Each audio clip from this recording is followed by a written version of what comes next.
de nêurons artificiais. Então, era um modelo muito simples, que basicamente é uma funçãozinha que dá de 0 ou 1. Um, da mesma forma como o neurônio ativa ou não ativa a eletricidade do nosso cérebro. E essa é a fundação. Então, o que é um neurônio de computação? Ele é uma formulinha onde você tem um parâmetro que multiplica por um peso e soma com um viés.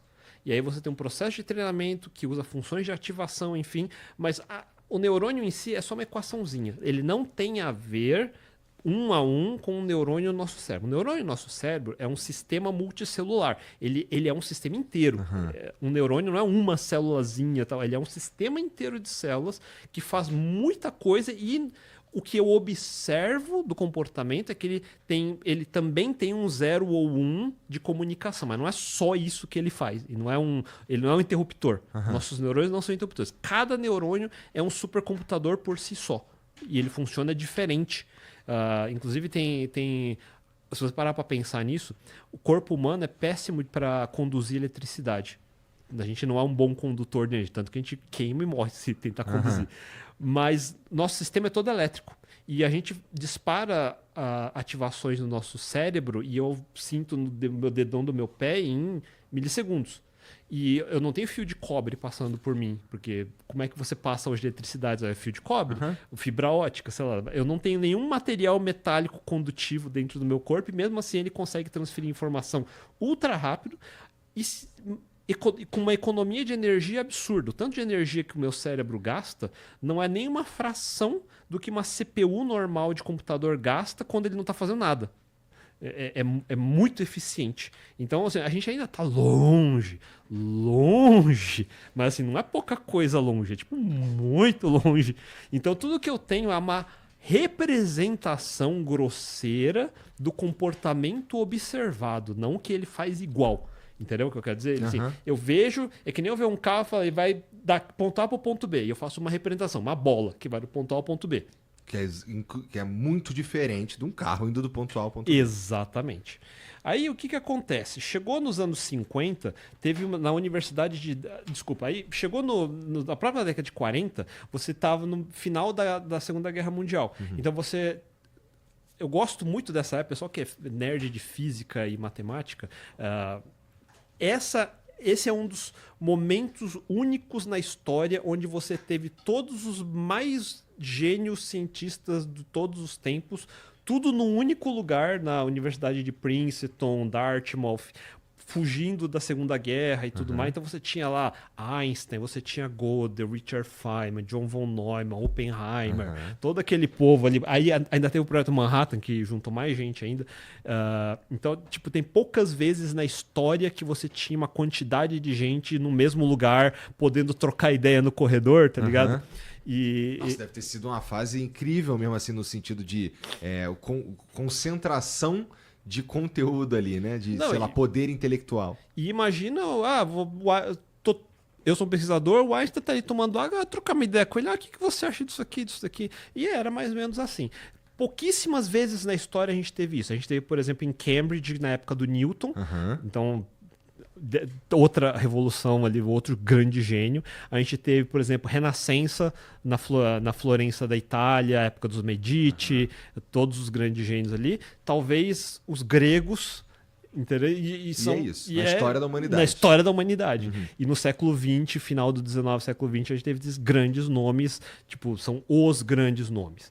E aí, esses grandes nomes estavam tentando Teve um episódio que foi o seguinte, esse episódio, na matemática, então a matemática como um todo, desde o começo, eles foram construindo pedaço a pedaço sem ter muita noção de onde que acaba, tá? Então os gregos, que nem eu falei, faziam a geometria, por exemplo, aí você teve o Euclide que tentou descrever toda a matemática, a gente chama até a matemática clássica de matemática euclidiana, por exemplo. E por 2000 anos a gente não teve muita evolução. Foi chegando para o século... óbvio que teve, mas os principais do século XVIII, XIX, XX, chegou num ponto que eles queriam saber se existia uma forma de descrever toda a matemática possível. Isso foi a época de David Hilbert. David Hilbert, ele é um gênio, tão gênio quanto Einstein foi. Dizem que o Einstein bateu ele na teoria da relatividade por pouquíssimo tempo. Tipo, um dos dois iria sair com a teoria da relatividade. Entendi. É neste nível que a gente está falando. E aí o que aconteceu é que chegou numa época que a gente teve um problema onde começou a aparecer muita contradição dentro da... Como é que chama?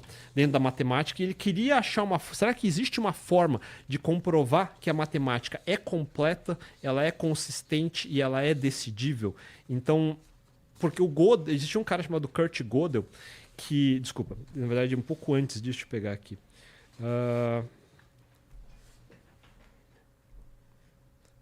Desculpa, o Cantor. Aí estou falando 1864. Esses são os nomes que eu ia esquecer. Então, o Cantor saiu com uma ideia de teoria dos conjuntos. Ele queria categorizar tudo que existia na matemática. Então, inclusive infinitos. É ele que definiu se um infinito é maior do que outro infinito, por exemplo. Até então, a gente só aceita que todo infinito é infinito, é tudo igual, a gente aprende isso até hoje. Mas desde 1800 já se tinha essa noção de que existem infinitos diferentes, por exemplo. Que o infinito dos números naturais é menor do que o infinito entre 0 e 1, no número dos reais. E ele conseguiu provar isso matematicamente. Então, aí você começa a comprovar que existem vários problemas na matemática não tão bem definidos ou não tão bem resolvidos. E chegou um ponto no começo, acho que no final do século XIX, talvez no começo do século XX, que um grupo de matemáticos chamado de o pessoal mais de intuição fala matemática que não tem a ver com o mundo real não é tão importante, e tem os outros são os formalistas e falam, não, a matemática tem que ser 100% formalizada e funcionar independente se funciona no mundo real ou não. Então, isso gerou uma grande briga, e o que acabou acontecendo é que apareceu um pesquisador muito foda chamado Kurt Gödel. Gödel, que também trocava mensagens com von Neumann, com Einstein, inclusive acho que fala que ele ajudou o Einstein. Então, tipo, é uma categoria de matemática que a gente tá falando, né? Porra, os caras muito, muito bom mesmo. Muito fodido. E ele faz uma prova matemática, e tem um vídeo muito bom que eu recomendo que o pessoal veja, que é do canal Veritasium. Acho que todo mundo conhece, que é a falha fundamental da matemática. E ele prova criando uma máquina que faz o seguinte. Imagina que ele encontrou um jeito, então, até a forma matemática, então, explicando só da forma coloquial, ele encontrou uma maneira de escrever uma sentença matemática que, se traduzir para português, basicamente diz assim: essa sentença não pode ser provada por essa máquina. Aí vamos chamar a sentença de G. Tá. Agora, alimenta essa sentença numa máquina, computador que você imaginar, e vê o que acontece. Aí tem duas opções. Ou a máquina prova que essa sentença é verdadeira, e se ela prova, então a sentença se torna parte das verdades provadas da máquina, só que peraí, a própria sentença diz que ela não pode ser provada pela máquina. Então, se a máquina prova, a sentença é falsa. Isso significa que nossa máquina é capaz de provar uma afirmação falsa, o que a torna inconsistente. Então, ela se contradiz. E uma máquina que prova falsidades não é útil. Agora, a opção 2 é que a máquina não consegue provar que a sentença G é verdadeira. Só que, se a máquina trabalhar, pode ficar anos, milhões de anos, incansavelmente tentando achar, e nunca vai encontrar uma prova para essa sentença G. Então, o que a sentença diz está de fato correto. Mas isso significa que a sentença